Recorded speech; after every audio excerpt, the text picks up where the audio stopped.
Salut à tous les pilotes, on se retrouve pour la dernière manche asphalte du calendrier sur la petite île du Japon. C'est parti pour le récap.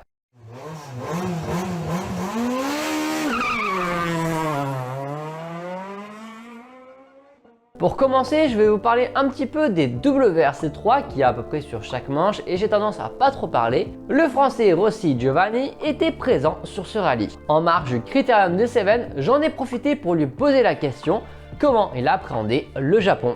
Là on est venu ici pour faire du roulage parce que ça faisait un petit moment qu'on n'avait plus roulé sur l'asphalte, donc c'est chose faite, on a bien retravaillé nos notes et tout pour se remettre dans le bain. Après remonter dans la Rallye 5 c'était un défi parce que la transition elle est quand même c'est différent sur les freinages, sur plein de choses. Mais on a su s'adapter et ça a pris un peu de temps, mais c'est pas mal, on est quand même content et là l'objectif maintenant c'est de gagner au Japon.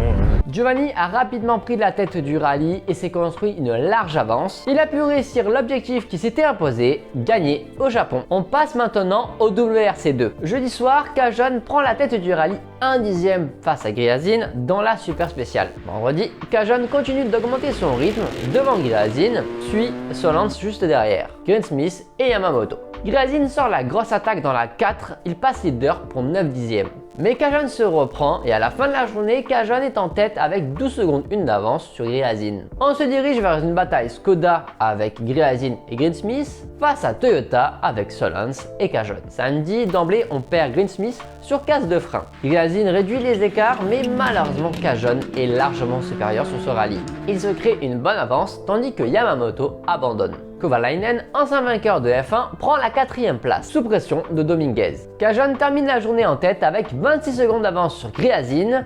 Avec sa Skoda, il ne semble pas être en mesure de suivre le rythme de la Toy. Le dimanche, Griazin se fait dépasser par Solans qui revient très fort sur Kajon. Solans partira en tête à queue et restera bloqué.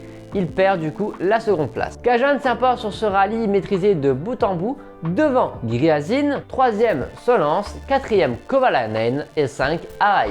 Allez, on passe en WRC, le jeudi soir évidemment, il y a la super spéciale en ville. C'est Rovanperä qui fait le scratch devant Tanak, Katsuta, Ogier et Paillari. Vendredi, Ogier signe le temps scratch 2 secondes 7 devant Evans et s'empare de la tête du rallye. Evans répond dans la 3 mais reprend seulement 5 dixièmes. Katsuta, bien dans le rythme, signe le scratch de la spéciale et prend la tête du rallye. Paillari est dans le rythme et Adrien Fourmeau le meilleur des Hyundai. Sur cette spéciale, Rovanperä a touché et a tordu son train arrière. Il perd 2 minutes et compromet ses chances de titre.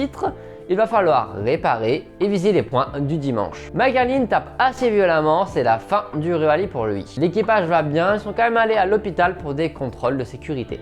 Malgré une réparation de fortune, ça casse et Rovanperä perd encore 2 minutes sur cette spéciale. Ogier reprend la tête 1 seconde face à Evans. Katsuta suit à 1 seconde 7. Paillari et Fourmeau sont encore en contact, mais derrière les écarts sont énormes. Ogier augmente bien l'écart dans l'après-midi face à Evans. Ce dernier est dépassé par Katsuta pour la 2e place. Ogier reste devant à la fin de la journée, il possède 8 secondes d'avance sur Katsuta et 10 sur Evans. Rien n'a encore joué pour le moment. Fourmeau, le seul non Toyota, dépasse Paillari et passe 4e à 24 secondes. Pour le moment, c'est le seul point de salut des Coréens. Il peut encore jouer le podium. Tanak et Neuville sont complètement à la ramasse. On apprendra plus tard que Neuville avait un différentiel cassé. Samedi, Fourmeau, le meilleur Hyundai, signe le temps scratch, tandis que Evans récupère un peu de temps sur Ogier. Neuville abandonne suite à un problème de transmission. Paillari est dans le rythme, mais voit Fourmeau s'éloigner. Le français signe un nouveau temps scratch et se rapproche à moins de 10 secondes de la 3e place de Katsuta. Dans la 10, Evans signe le scratch et revient à 2 secondes de Ogier. Katsuta récupère quelques dixièmes sur Fourmeau,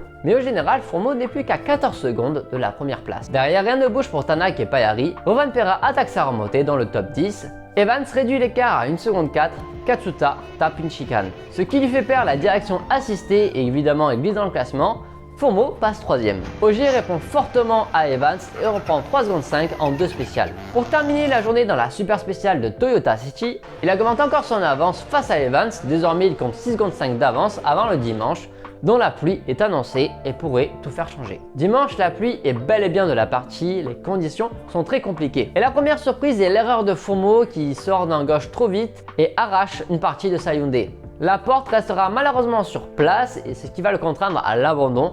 Pour des questions de sécurité, il ne peut pas s'élancer sans portière. Ce qui profite à Paillari qui passe 3e. Alors qu'il était en train de perdre la tête du rallye dans cette spéciale, Ogier se ressaisit à la fin et ne lâche que 8 dixièmes à Evans, qui signe le scratch. Tanak subit une crevaison dans la 16 et Ogier récupère une seconde. Suite de super spéciales sans grand intérêt, mais Ogier continue à faire l'écart et récupère une seconde 6. Dans la 19, on verra un duel épique, ils sont à coude tout le long et même à égalité. Ogier fera la différence dans le dernier split et prend 3 secondes 2 de plus, de quoi avoir un petit peu de marge avant la power stage.